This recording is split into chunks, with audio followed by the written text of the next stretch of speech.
on YouTube today to address the issue of gun control. In wake of the most recent mass shooting that occurred in Australia at what they call Bondi Beach, where one of the civilians had taken a rifle from one of the shooters uh, in an attempt to stop the shooter from further harming people with the firearm that the shooter had in his possession. The word is that those within the Australian government is contemplating on creating more gun control laws in order to, in their view, stop future mass shooters from causing other people harm. The reason why I bring this up, even though it happened in Australia, is because the same concept has been orchestrated here in the United States of America by those within the legislative, executive, and judicial branches of our national government to include the centralized government of a respective state. And what those individuals, to include other civilians, unfortunately, do not understand is that gun control does not keep any one of us safe. And it baffles me how we constantly um, tend to be victims of these particular mass shootings, and yet individuals, whether civilian or those in public office, fail to realize that the act of gun control keeps no one safe. If more people have firearms, and I'm not going to jump on the bandwagon of saying that just because an individual has a pistol purchasing permit or some bogus concealed handgun permit, uh, that they are the only individuals in this country who are capable of defending themselves and others when confronted by a mass shooter or someone who's just hell bent on causing people harm with a firearm or any other type of weapon. So, with that being said, self defense can be um, orchestrated or employed by anyone. It doesn't matter if we have these concealed handgun permits that those in civil service come up with or not. It doesn't matter if a person has a prior felony or a certain misdemeanor conviction. It doesn't matter. Everyone has the right to keep and bear arms here in America. And through the invocation of that specific right, we have a right to defend ourselves and others from those who would potentially cause someone harm. Now, for those of you who don't know me, about 3.5 years ago, I was shot outside of my mother's former residence by an unknown assailant without provocation. I'm a working man. I was working at a place called Kickback Jacks here in Greensboro, North Carolina. And what I used to do is float around, meaning if another Kickback Jacks needed assistance, I was the one who went there to lend that assistance. So it so happens on this particular day, I recall that I had woke up around 5:30 in the morning because I had to be there to unload the truck or trailer, to be more specific. And so I end up working at the primary location. I went to the secondary location and back to the primary location. And when I got home from the primary location, I noticed that headlights mysteriously appeared from behind my vehicle. So what I do, based upon my mother's house being shot up at least 5 times before this particular day that I'm making reference to, I got out the car with firearm in hand. However, I didn't brandish the firearm to where the individual occupant or occupants at that time in the vehicle would have seen the firearm because I didn't know what was actually transpiring and why. So I kept the firearm down by my side, watching this vehicle that mysteriously pulled up behind me with headlights on. So about 15 to 30 seconds after this vehicle had approached me from behind and I pulled over and got out of my vehicle, um, the occupant in that vehicle, or driver to be more specific, pulled up behind my vehicle. And what the individual told me was to go home. Now, me being who I was under the impression that my little brother had got off work earlier, so he got a ride with one of his friends that I wasn't familiar with, and they were attempting to prank me. So my response to the guy, the driver of the vehicle, was, "Brother, I am home." So he repeated, "Go home." At that particular moment in time, I'm getting kind of annoyed. So I said, "Brother, I am home. Stop playing." So he said, "Go home, man." I'm like, "Listen, bro, quit playing before you get popped out here." So he indicated that he felt threatened by the words that I used. So I responded by saying that, "No, brother, I don't know who you are. My mother's house got shot up like 5 times in the past. I don't know who you are, homie." So he was like, "Well, I'm here with DoorDash to make a delivery." That ended up making a little bit of sense to me because my neighbors who oftentimes ordered DoorDash they had their porch light on. So I was like, "Oh, well, you might want to back up a few houses down. My homie there, they normally order DoorDash. They have their light on, so maybe your order is supposed to go to them." At that point, the guy was exiting his car, telling me to go home. At that particular moment in time, I pulled the gun out on him and I told him to get in his car and go home. While saying that, I'm approaching in a defensive fashion for two reasons. First, I wanted to make sure that the individual didn't have a firearm in the vehicle. Secondly, by me getting closer to the vehicle, it put me in a position to, if I had to fire, I would have a more clearer shot. So at that particular moment in time, I end up clearing the back of my vehicle to where this individual starts shooting. Okay, so when he started shooting, I fired back in an act of self-defense. But the point that I'm making here with regards to what I experienced is the fact that firearms keeps us safe. Gun control does not. There were no law enforcement personnel around at the time that this particular incident happened. So I was the one who was in the position to protect myself. Okay? And for the guy Jimmy 2 times 2641, I see that you responded, "Heck no, if you a violent felon, you lose that right." See, first of all, I've met many people like you. And many people like you, Mr. Jimmy 2 times. You have no idea what the law is. And that is why I come on these particular social media apps to educate people like you. You say that people with prior felony convictions, I don't give a crap if a offense was violent or non-violent. You cannot show me anywhere under the Second Amendment to the Bill of Rights where it supports what you just said. Now, what you will say is that there's certain laws that have been ratified by some federal or state legislator in contravention to the Second Amendment, which is considered the supreme law of the land, in which you're basing that bogus decision off of. You have no idea what the law is. You have no idea what the law says. You know, my thing is this. When you look at the case of United States versus Cruikshank, and of course I can speak about these matters because I've studied law for over 2 decades.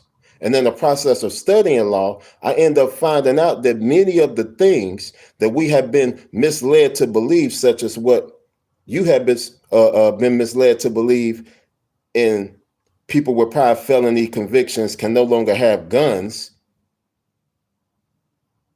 I found that that is not what the law actually entails.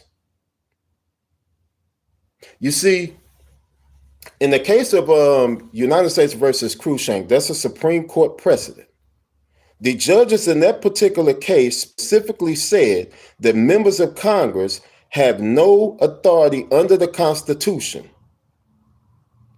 to restrict one's access to firearms through the act of gun control. They said that the Second Amendment is not a constitutional right, which of course it isn't, because it's up under the Bill of Rights, which makes it a civil right.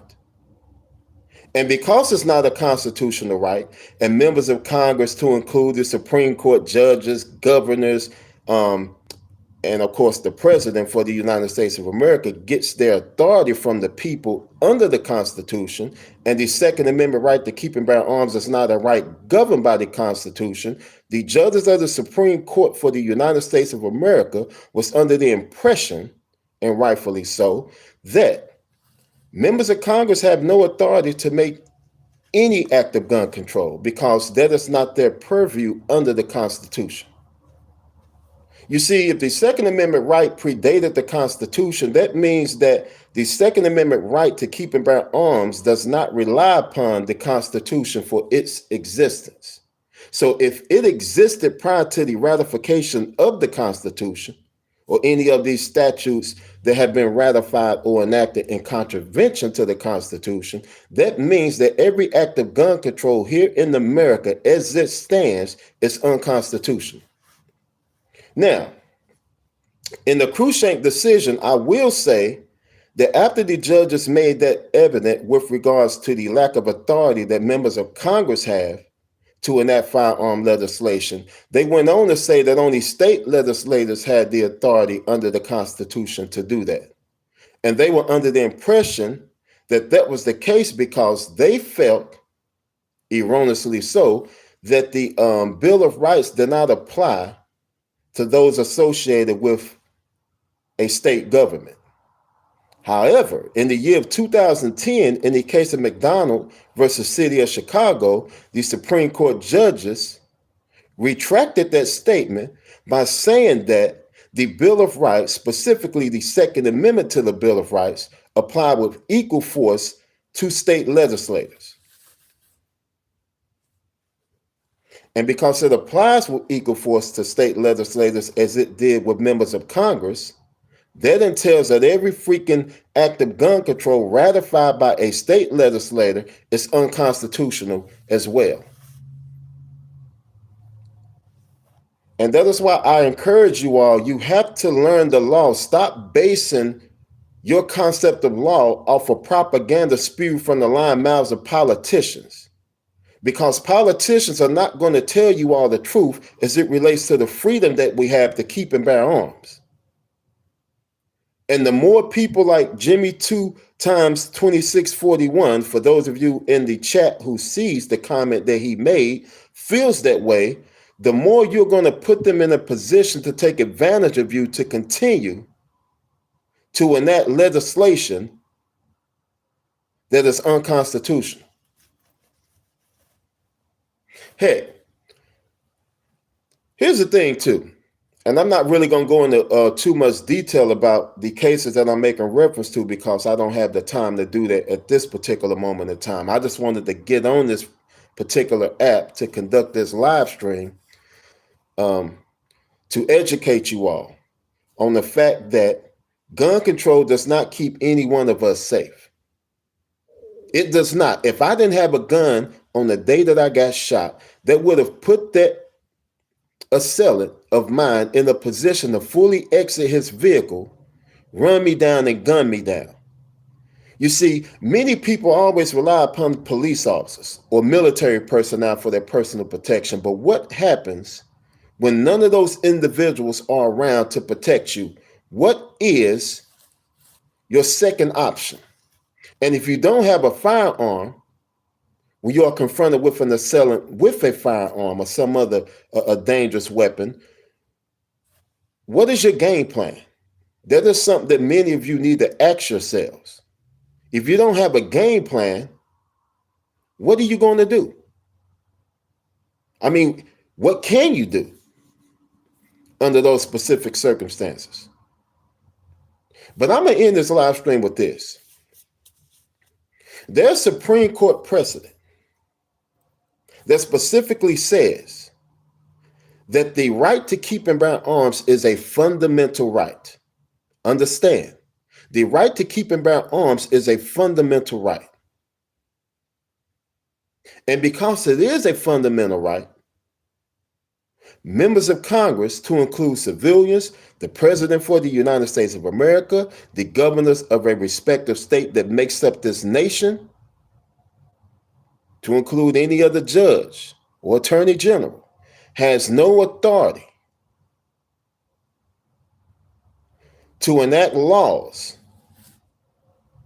to restrict us from exercising any fundamental right that we have. And because that is the case, that essentially entails, like I said earlier, every act of gun control is unconstitutional. Y'all keep that in mind. Marinate on what I just said. And if you go back to some of my prior live streams or posts here on YouTube, I give you more detail about what it is that I'm saying, because one of the things that I like to do is support what I say with actual legal authority. That's something that I don't see many YouTubers or gun tubers or people that claim to be attorneys here on YouTube and elsewhere. They don't do that. In fact, a lot of gun tubers here on YouTube, specifically ones that I follow or subscribe to, they have the tendency of talking about we have a Second Amendment liberty to keep and bear arms under the Bill of Rights. Well, at the same time, those same individuals claim that we should obey state laws that does not correlate with the Second Amendment to the Bill of Rights. To me, that is very hypocritical. That is misleading. And keep in mind, these particular gun tubers on YouTube, they have millions of subscribers. I don't have millions of subscribers at present. So these people are in a position to reach many people with actual legal authority that can actually put things back into the proper perspective. Not the perspective that those in civil service have manipulated us into believing, such as, like I said earlier, what Jimmy 2x 2641 said here in the chat. And that is,